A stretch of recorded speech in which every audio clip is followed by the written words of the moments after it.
आदो, रिक्शा। आदो बेटा रुक तो। पता नहीं कौन सी रेस में भागा है, कोई रुके नहीं। रिक्शा। बस बस बस। हिम्मत कैसे है मेरे पापा के साथ बदतमीजी करने की? छोड़ो मुझे बस। बस बस। बिल्कुल नहीं छोड़ के, अब देखिएगा पापा। शांत शांत शांत शांत। क्या फायदा है गुस्सा करके बेटा? उस अमीर बाप की बिगड़ी हुई औलाद के लिए तू अपना खून जला रही है, कोई फायदा नहीं है। मुझे पता है घर के हालात ठीक करने के लिए तू ये नौकरी कर रही है, मत कर। क्या? देख, यहाँ पर काम करेगी, इतना जीना मुश्किल कर देगा, रोज तुझे परेशान करेगा, सांस नहीं ले पाएगी यहाँ पे। क्या फायदा है ऐसी नौकरी करके? इसका मतलब मैं नौकरी छोड़ दूं, सब मुश्किलों से भागकर? अरे वो नहीं, अपने डर, अपनी परेशानी से भाग जाऊं मैं? ये नहीं सिखाया आपने और माँ ने मुझे। और रही बात उस जय की, तो जब तक मेरे परिवार का प्यार है मेरे साथ, आपका साथ है मेरे साथ, उसकी तो मैं ऐसी ही छुट्टी कर दूंगी। अच्छा, चला ऑटो ढूंढते हैं। कल तो मेरी बेस्ट मॉर्निंग होने वाली है। काश मुझे बेस्ट स्टूडेंट का अवार्ड मिल रहा होता। पापा और आदुदी को नहीं पता चलना चाहिए। अगर पता चल गया कि जय मित्तल मेरे कॉलेज में चीफ गेस्ट बन के आ रहा है तो बहुत गड़बड़ हो जाएगी। नो नो नो, ये बात मैं उन दोनों को नहीं पता चलने दे सकती। दिया, क्या बताऊं मैं?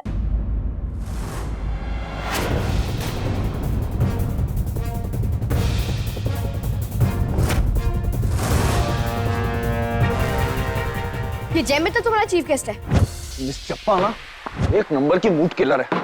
जब से मेरी लाइफ में आई, मेरी लाइफ की खुशी ऐसी भाग गई है जैसे मॉम को देख के सुंदरी की भाग जाती है। झटका तगड़ा दे दिया लड़के को। कल अपने कॉलेज में चीफ गेस्ट बन के जा रहा हूं मैं, सच है बिग डे। लेकिन मेरे फेस पे जहां जहां टूथपेस्ट वाली स्माइल होनी चाहिए, वहां ये सड़े एक्सप्रेशंस है। एक्साइटमेंट के बलून में सुई चुबा के ऐसे पुश कर दिया ना मिस स्यापा ने। हाँ तो क्या हुआ? तू उस बलून में फिर से हवा भर दे मेरी जान। भूल जा मिस स्यापा को। और ये सोच कल तू कितना इंपॉर्टेंट आदमी बनने वाला है। तो टेंशन ना ले, हम भी चलेंगे तेरे साथ, तेरा कॉन्फिडेंस बढ़ाने के लिए। इसके पीछे फंक्शन में जाए मेरी जूती। सॉरी दिया, मैं नहीं आ सकती कल। ये क्या बात हुई? आदुदी, जो भी हुआ दी, एक दिन के लिए भूल जाओ ना। जो अवार्ड मिलने वाला है, मैं चाहती हूँ मेरी पूरी फैमिली रहे। मैं जानती हूँ दिया, लेकिन माँ और पापा होंगे ना तेरे साथ? दिया नहीं, दिया सुन।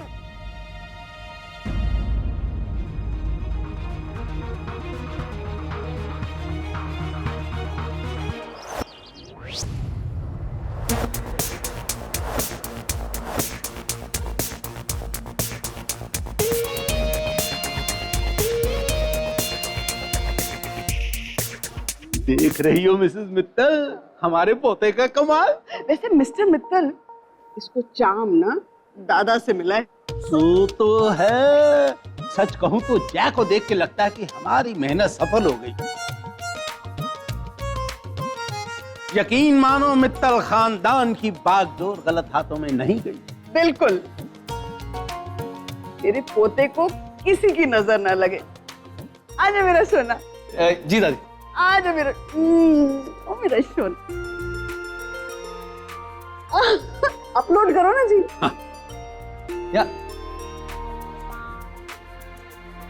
मम्मी, आपकी जो बेटी है ना, उनसे मैं 4 महीने नहीं बात करूंगी। मेरा इतना इम्पोर्टेंट डे है, आई नहीं वो।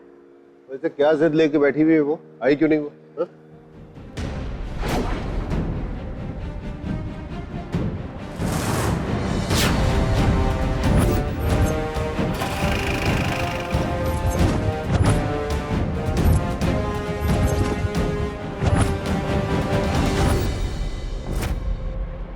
ये लड़का है, क्या कर रहा है? आप जानते हैं इसे? इसको कौन नहीं जानता।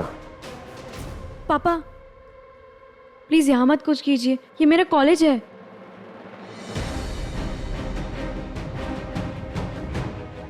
भाई जय, चल सब इंतजार कर रहे हैं, चल। अच्छी वाली स्पीच दियो भाई। मैंने सब लड़कियों को बता दिया कि मेरा भाई जय स्पीच देकर माहौल जमाने वाला है। जमा दे माहौल।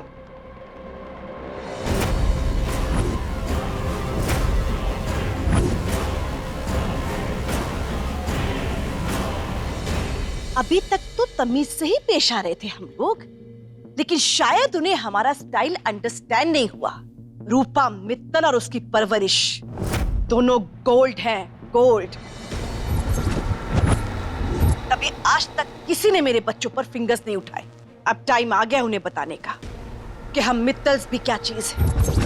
बेटा, अब सब कुछ तुम्हें ही संभालना है। मुझे किसी भी हाल में वो घर एम्प्टी चाहिए, खाली, ताकि मैं उस पालिका बाजार की चप्पल उस आद्या वर्मा को एक अच्छा सबक सिखा सकूं।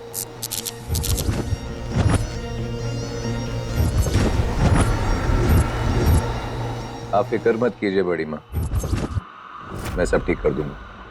Good, all the best. वैसे तो बच्चों की कामयाबी की बात सुनकर हर माँ का सर प्राउड से हाई होता है। अब मेरे बेटे को ही लो, जय को उसी के कॉलेज में चीफ गेस्ट के तौर पर बुलाया गया है। पूरा वीआईपी ट्रीटमेंट मिल रहा है। आज सबकी आईसाइट मेरे बेटे पे होगी। प्लीज वेलकम आरजे जय फ्रॉम 104.8 इश्क एफएम।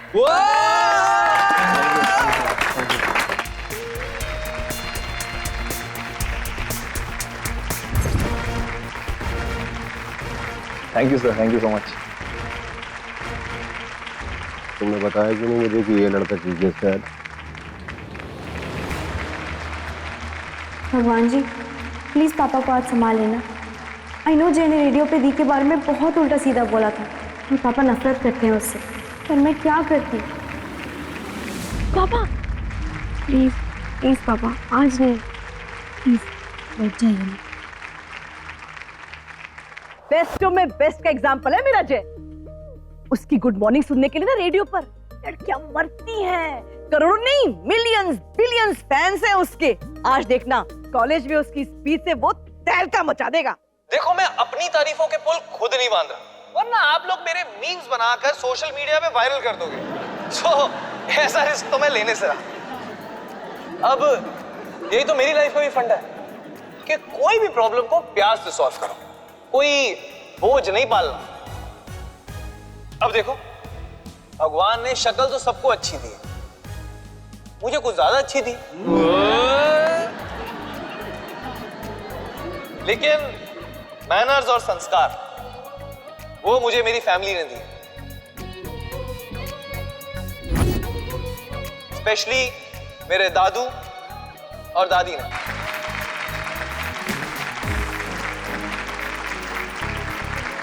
बड़ों की एडवाइस हमें अपनी पहचान, अपने संस्कार कभी भूलने नहीं थे। और तुम ये बाप बेटी दाद लेक्चर देने का शौक है ना, तो किसी स्कूल या कॉलेज में जाके दो। यहां से निकलो, चलो। और सबसे इंपॉर्टेंट,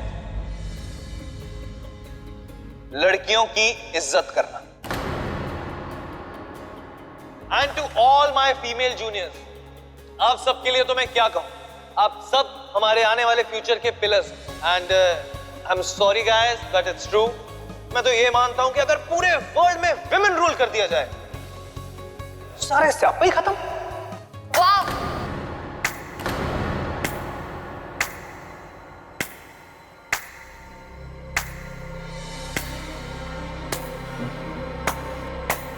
हे भगवान, ती तो आने नहीं वाली थी, कहीं कुछ बवाल ना हो जाए।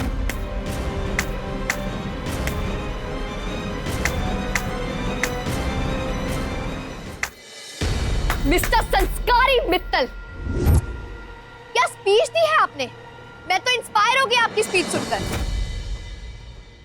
लेकिन प्लीज एक बात बताइए मुझे, जब सब लोगों के सामने आप मेरे पापा की बेइज्जती कर रहे थे, जब उन्हें आपने धक्का मारा, तब आपको अपने पापा की याद नहीं आई? बड़ों का लिहाज और औरतों की इज्जत करने का उपदेश दे रहे थे ना, क्या वही उपदेश आप खुद मानते हो?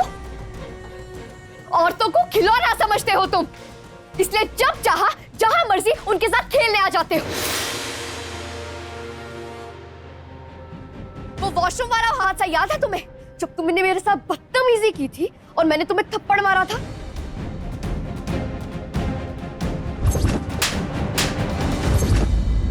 और वो फेक वीडियो जो तुमने सिर्फ मेरा मजाक बनाने के लिए वो सोशल मीडिया पर डाला था? देश की बेटी दुल्हन अपनी शादी से भागी, अब कौन थामेगा इसका हाथ? अंदाजा तक नहीं है कि तुम्हारे इस घटिया मजाक की वजह से गली के गुंडे तक मेरे पीछे पड़ चुके हैं।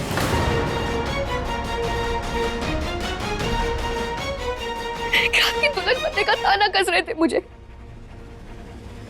उस दिन अगर मैं रेस्टोरेंट में नहीं पहुंचती तो पता नहीं मेरे साथ क्या क्या हो जाता।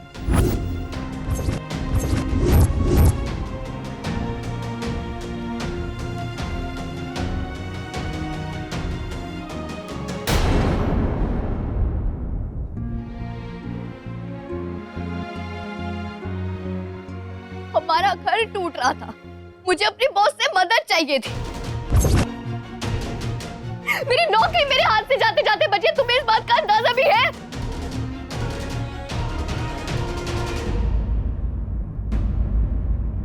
सोशल मीडिया तो सबको करीब लाने के लिए बना था, टेक्नोलॉजी लोगों को जोड़ने के लिए बनी थी। लेकिन अफसोस, सोशल मीडिया ने सबको अकेला ही बना दिया। इंसानों से उनकी इंसानियत छीन ली, लोगों को दुख बांटने की जगह दुखों पर हंसना सिखा दिया, तकलीफों में हाथ बढ़ाने की जगह अंगूठा दिखाना सिखा दिया।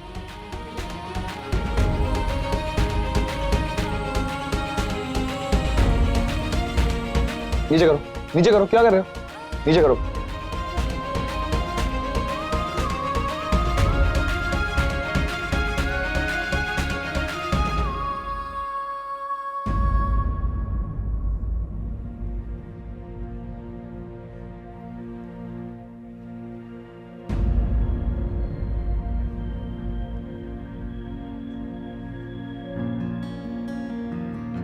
दादाजी, दादी जी, अगर हो सके तो प्लीज मुझे माफ कर दीजिएगा। मैं तो यहाँ अपनी बहन की खुशी के लिए आई थी, लेकिन जय की दो मुंही बातें मुझे बर्दाश्त नहीं हुई। लेकिन दादी, अगर आपको लगता है कि मैं गलत हूँ या मैंने कुछ गलत कहा है, तो आपके हाथ और मेरे गाल, आपकी हर सजा मंजूर है मुझे।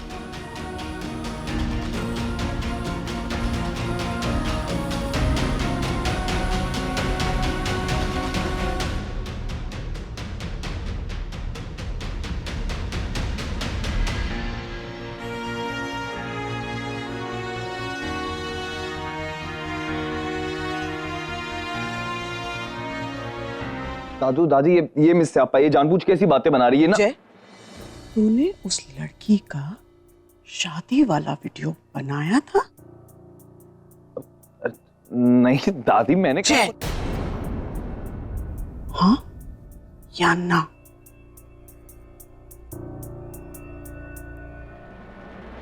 हाँ, लेकिन बस, मैं तेरी और कोई बात नहीं सुनूंगी। बेटा, तुझे तो हमने बहुत छूट दी है, कुछ भी करने की छूट दी है तुझे, लेकिन एक लड़की की इज्जत के साथ मजाक करना ना, इसकी छूट नहीं दी है। मेरी बात कान खोल के सुन, तुझे उस लड़की से माफी मांगनी पड़ेगी, वरना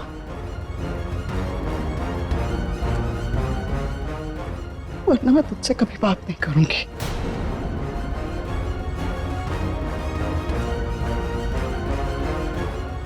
और मैं भी नहीं। आज से तेरी मेरी कट्टी, और अगर तुझे इस कट्टी, हमारे प्यार, हमारी नाराजगी की कोई परवाह नहीं है ना बेटा, अरे तो जो जीने आए करो। इस हरकत के लिए भले तेरी मां तुझे माफ कर दे,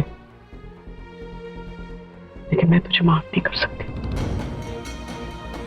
याद रखना ये बात।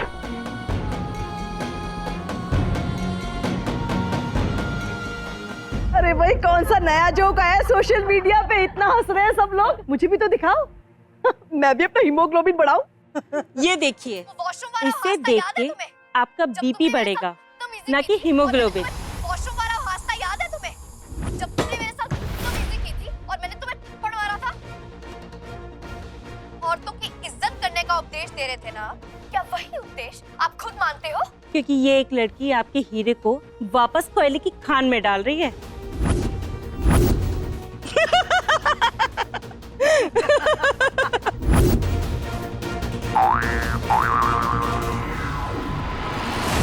बहुत हो गया इसका नाटक।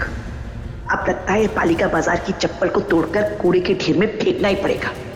नोज में दम करके रख दिया इसने।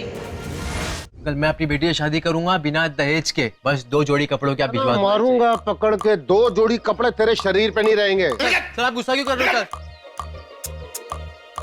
पापा जी आप बिल्कुल चिंता मत कीजिए, आपको तो पता ही है कि हमारे यहाँ 30 गाय भैंस हैं, इसीलिए कहते हैं कि आपकी बेटी को कभी कोई दूध दही की कमी नहीं होगी।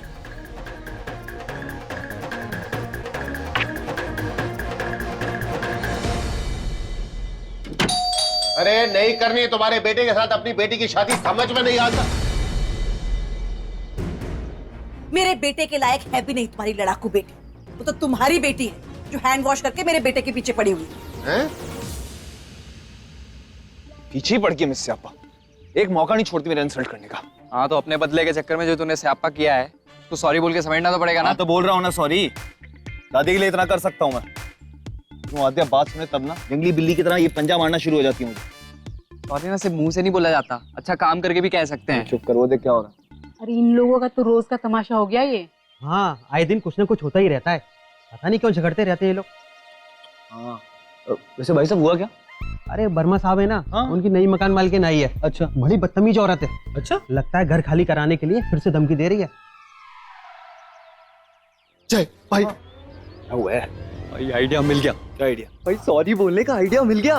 कैसे? भाई आद्या को ना इस प्रॉब्लम से तू निकाल, उसके सामने बहुत अच्छा बन जा, फिर देखना झट से तुझे माफ कर देगी।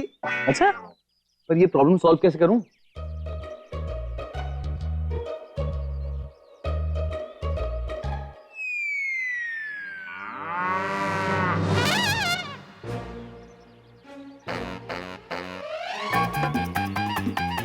लुक कितने लोगों के सामने अब मेरे पापा अपनी बेटी की बेइज्जती कर करतूत। रहे थे, जब उन्हें आपने धक्का मारा हिम्मत कैसे तब क्या आपको अपने पूरे पापा का कॉलेज ख्याल के नहीं आया? सामने मेरे बेटे की बेइज्जती करे।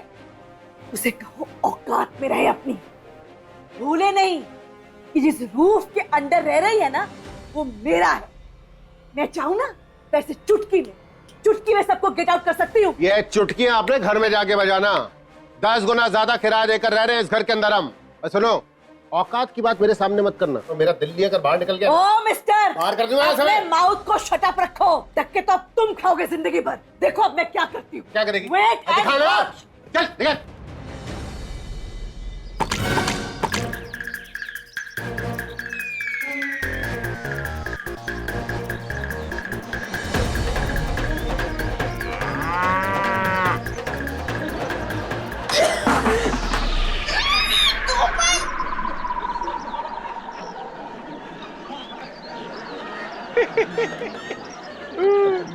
लुगाई लगता है काम हो गया है। चल अब दिखाते हैं मिस स्यापा को कि उसका दुश्मन हमारा दुश्मन, और हमने ये सब कुछ उसके लिए किया।